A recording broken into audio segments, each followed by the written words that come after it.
కేంద్ర విద్యాశాఖ మంత్రి ధర్మేంద్ర ప్రధాన్ రాజీనామా చేయడం భారతదేశ వ్యాప్తంగా పోరాటంలో పాల్గొన్న విద్యార్థులందరి ఘన విజయంగా పేర్కొంటా ఉన్నాం.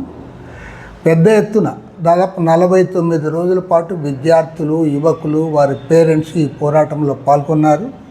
ఢిల్లీలో జంతర్ మంతర్లోనే కాకుండా దేశవ్యాప్తంగా అన్ని రాష్ట్రాల్లో కూడా లక్షలాది మంది విద్యార్థులు రోడ్డెక్కిన ఫలితంగానే ఇవాళ కేంద్ర విద్యాశాఖ మంత్రి ధర్మేంద్ర ప్రధాన్ రాజీనామా చేయడం జరిగింది. అయితే ఆయన స్థానంలో ప్రహ్లాద్ జోషి గారు మరో బీజేపీ నాయకుని తీసుకొని వచ్చి పెడతా ఉన్నారు. సరైనది కాదు. ఎందుకంటే ఈ దేశ రాజ్యాంగము, లౌకికవాదము, ప్రజాతంత్రవాదము ఇవన్నీ కూడా విద్యారంగంలో కూడా చోటు చేసుకోవాలంటే ఖచ్చితంగా బీజేపీ వ్యక్తులు కాకుండా ఎన్డీఏలో ఉన్న ఇతర లౌకిక పార్టీలు, తెలుగుదేశం, జేడీయూ పార్టీలకు చెందిన వ్యక్తులకు విద్యాశాఖ అప్పచెప్పాలని ప్రధానమంత్రి గారు డిమాండ్ చేస్తూ ఉన్నాం. అదేవిధంగా ఇవాళ ఇంత పెద్ద ఎపిసోడ్ కారణమైనటువంటి నేషనల్ టెస్టింగ్ ఏజెన్సీ ఎన్టీఏని రద్దు చేయాలని డిమాండ్ చేస్తూ ఉన్నాం.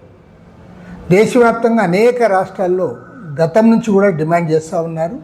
ఈ నేషనల్ టెస్టింగ్ ఏజెన్సీని రద్దు చేసి ఆయా రాష్ట్రాలకు అధికారం ఉండాలని చెప్పి కూడా కోరుతూ ఉన్నారు. దీనితో పాటు 2020లో ప్రవేశపెట్టినటువంటి ఒక రకంగా చెప్పాలంటే విద్యార్థి వ్యతిరేక కమ్యూనల్ నేషనల్ ఎడ్యుకేషన్ పాలసీని ఉపసంహరించుకోవాలని చెప్పి కూడా డిమాండ్ చేస్తూ ఉన్నాం.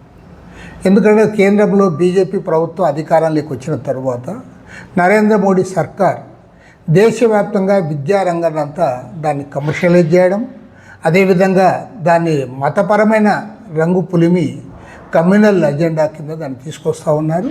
కాబట్టి ఈ తరుణంలో నేషనల్ ఎడ్యుకేషన్ పాలసీని ఉపసంహరించుకోవాలని చెప్పి కూడా డిమాండ్ చేస్తూ ఉన్నాం. అందుకు గాను రేపు దేశవ్యాప్తంగా భారత కమ్యూనిస్ట్ పార్టీ ఆధ్వర్యంలో ఒకవైపు విజయోత్సవాలు జరుపుకుంటూనే మరోవైపు ఎన్ఈపిని ఉపసంహరించుకోవాలని, నేషనల్ టెస్టింగ్ ఏజెన్సీని రద్దు చేయాలని డిమాండ్ చేస్తూ అంబేద్కర్ విగ్రహాల ముందు నిరసన కార్యక్రమాలు చేపట్టాలని మా పార్టీ పిలుపునిచ్చింది. దేశవ్యాప్తంగా అన్ని రాష్ట్రాల్లో కూడా పెద్ద ఎత్తున పార్టీ కార్యకర్తలు, పార్టీ శ్రేణులు అందరూ కూడా పాల్గొని ఈ కార్యక్రమాన్ని జయప్రదం చేయాలని కోరుతా ఉన్నాం. ఏది ఏమైనా సరే ఇవాళ ఒక కమ్యూనల్ అజెండాతో ఈ పార్లమెంట్ సమావేశాల్లో కూడా అనేక బిల్లులు తేవడానికి ప్రయత్నం చేస్తూ ఉన్నారు. అప్రజాస్వామికంగా బిల్లులను పాస్ చేయడానికి కూడా ప్రయత్నం చేస్తూ ఉన్నారు. పార్టీలను చీల్చి, పార్టీ ఫిరాయింపులు ప్రోత్సహించి తమకు అనుకూలంగా మెజార్టీ తెచ్చుకోవడానికి కూడా ఈ ప్రభుత్వం పనిచేస్తూ ఉంది.